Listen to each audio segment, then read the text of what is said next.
la variété d'activités pluridisciplinaires mises en œuvre par le ministère de l'Emploi et de la Formation professionnelle, comptant pour la deuxième partie de la version 3. Vision du changement, c'est la formation, la sensibilisation, la mobilisation et les activités sur le terrain qui auront occupé l'agenda du ministère de l'Emploi et de la Formation professionnelle. Au regard du dispositif enclenché, notamment le programme décennal pour la formation professionnelle et l'emploi PRODEF-PE, le ministre rappelle l'importance que revêt pour le gouvernement et les bailleurs de fonds sa mise en œuvre. Nous avons au niveau du ministère de l'Emploi et de la Formation professionnelle un programme structurant qui fédère l'ensemble de nos interventions, mais aussi les interventions des autres ministères en matière de formation professionnelle. Il s'agit du programme décennal de développement de la formation professionnelle pour l'emploi PRODEF-PE. Et tout ce que nous faisons, tous les autres projets que nous montons, c'est vraiment pour conforter ce programme-là, pour la mise en œuvre de ce programme. Et pour son financement, le Bureau international du travail qui est prêt à nous accompagner, le régional chargé de l'Afrique qui est tout à fait disposé aussi à nous accompagner pour trouver le financement du PRODEF-PE. Et le PRODEF-PE, justement, regroupe en plus du ministère de l'Emploi, je pense, 13 autres ministères. Donc nous cherchons 300 milliards de francs CFA. Il y a une partie qui est mobilisée, mais nous sommes en train de chercher à peu près 300 milliards de francs CFA pour financer les 3 premières années de mise en œuvre du PRODEF-PE. Donc, et toutes ces ressources-là, en réalité, les bénéficiaires en seront les jeunes que vous êtes. Autour des aspirations des jeunes, le ministre de l'Emploi et de la Formation professionnelle, porte-parole du gouvernement, éprouve un intérêt particulier. Il signe ainsi sa présence au sein du Conseil national de la jeunesse du Mali, CNJ, et partage leurs ambitions.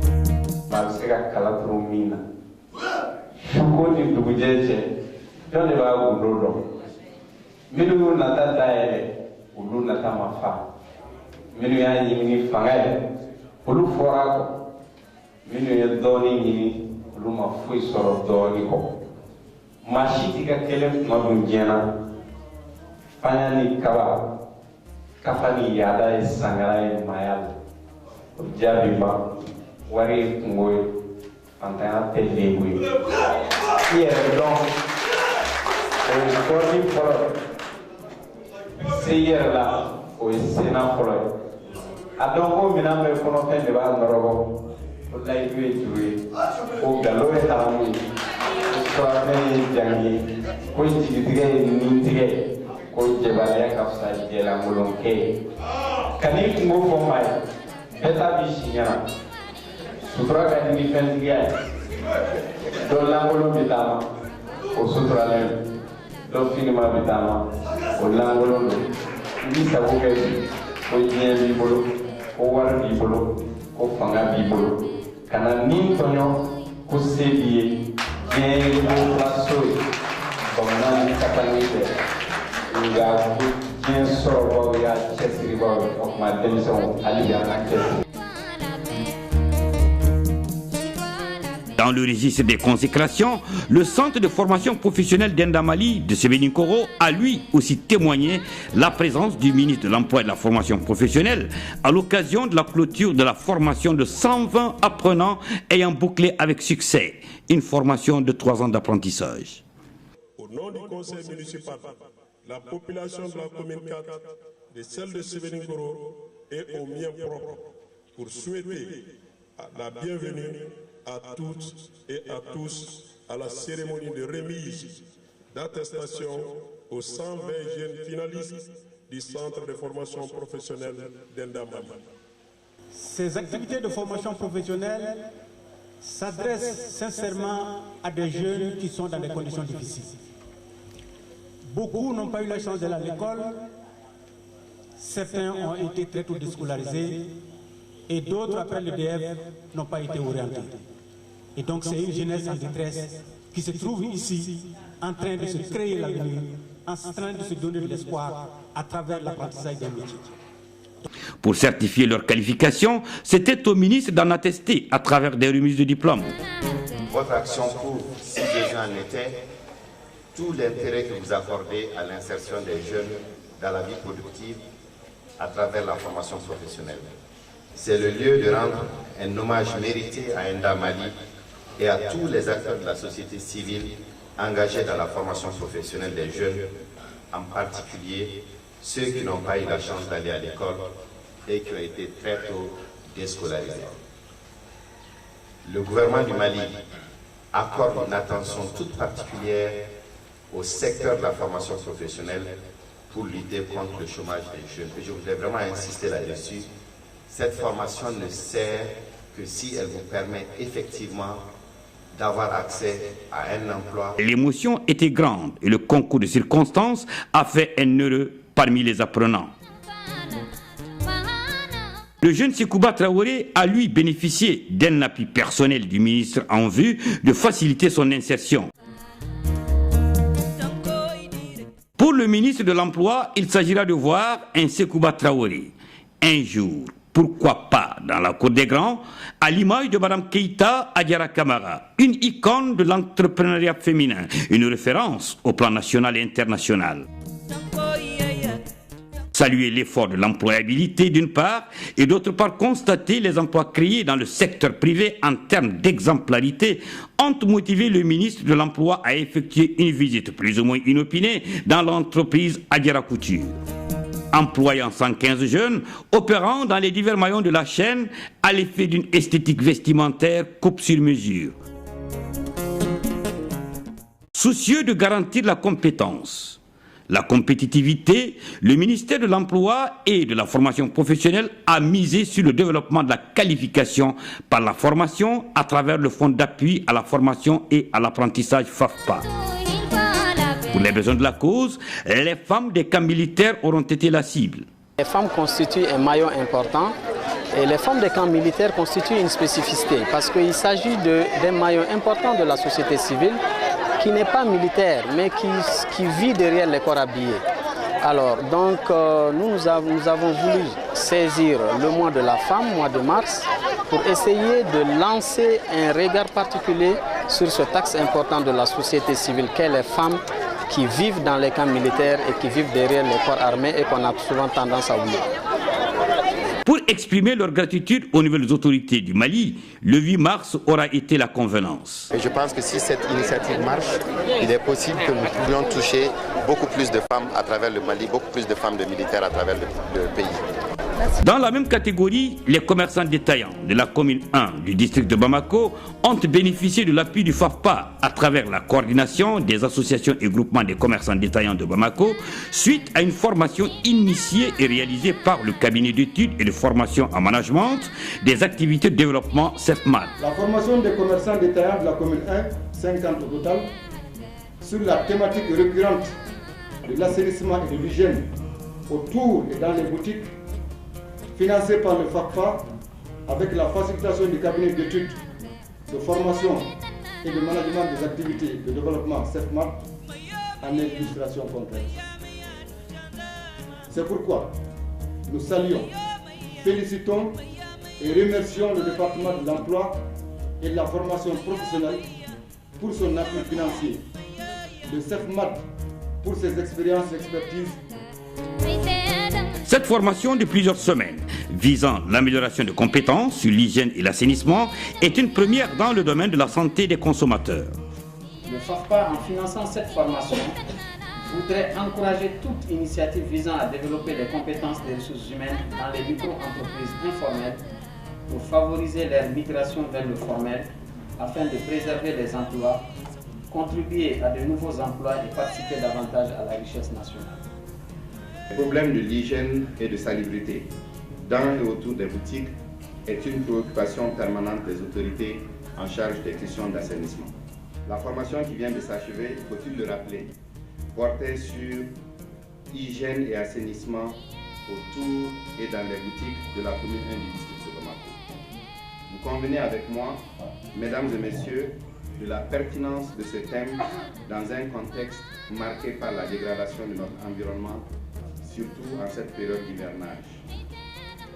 La coordination des associations et groupements de commerçants d'État du Mali, en organisant cette formation au profit de ses membres, s'est fixé comme objectif l'amélioration de leurs compétences sur les notions d'hygiène et d'assainissement afin de contribuer à une meilleure organisation au plan hygiénique et sanitaire de l'environnement du monde commercial. Ainsi, au terme de cette formation, les 50 participants sont capables de, je l'espère vraiment, maîtriser les notions d'assainissement et d'hygiène environnementale, réduire la prévalence des maladies liées au manque d'hygiène et d'assainissement autour et dans les boutiques, promouvoir les comportements favorables à une bonne hygiène et à l'assainissement autour et dans les boutiques. La cérémonie de clôture a fait objet de remise d'attestation aux bénéficiaires sous la présidence du ministre de l'Emploi et de la Formation professionnelle, porte-parole du gouvernement.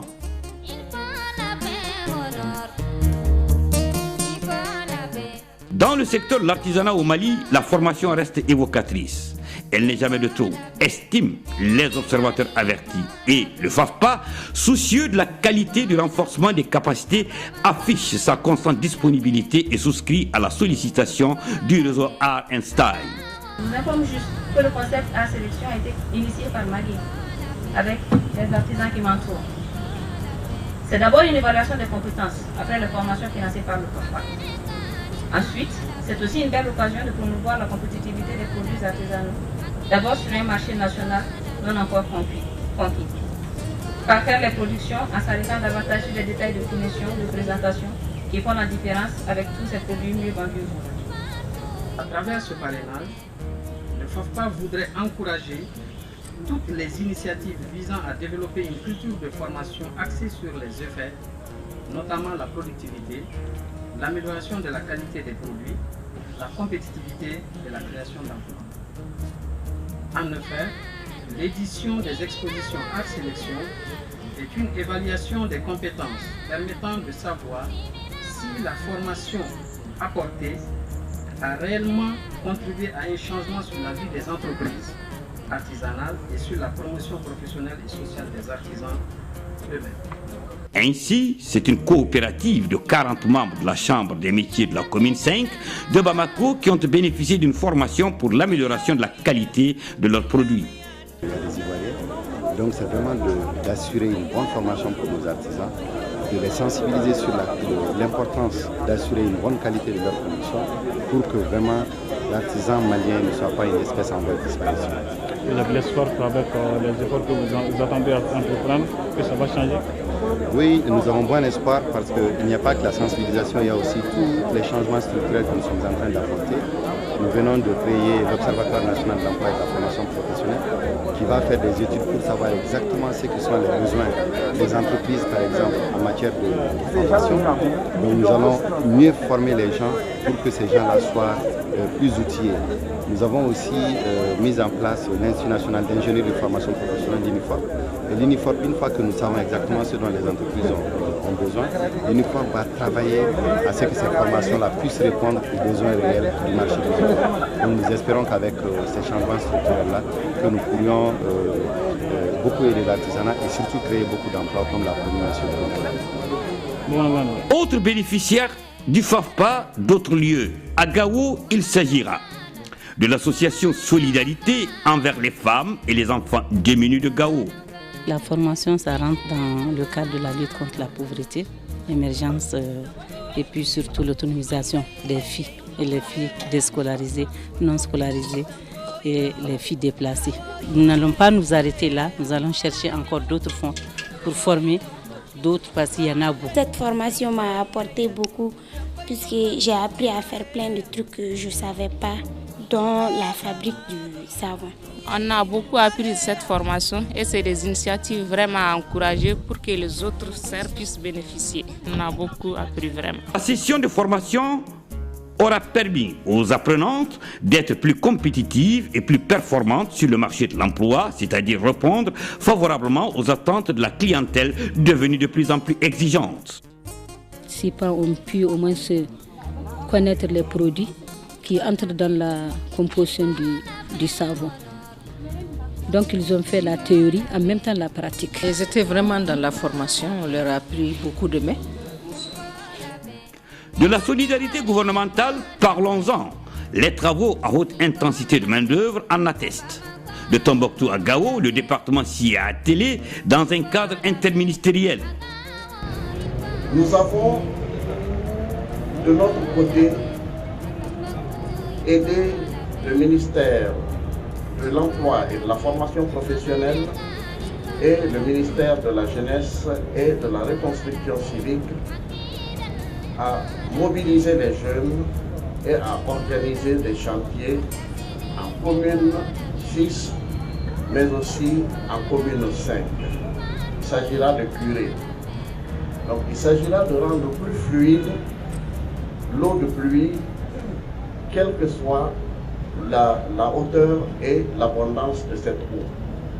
Des approches multisectorielles pour les perspectives d'insertion des jeunes diplômés scolarisés ou non déscolarisés.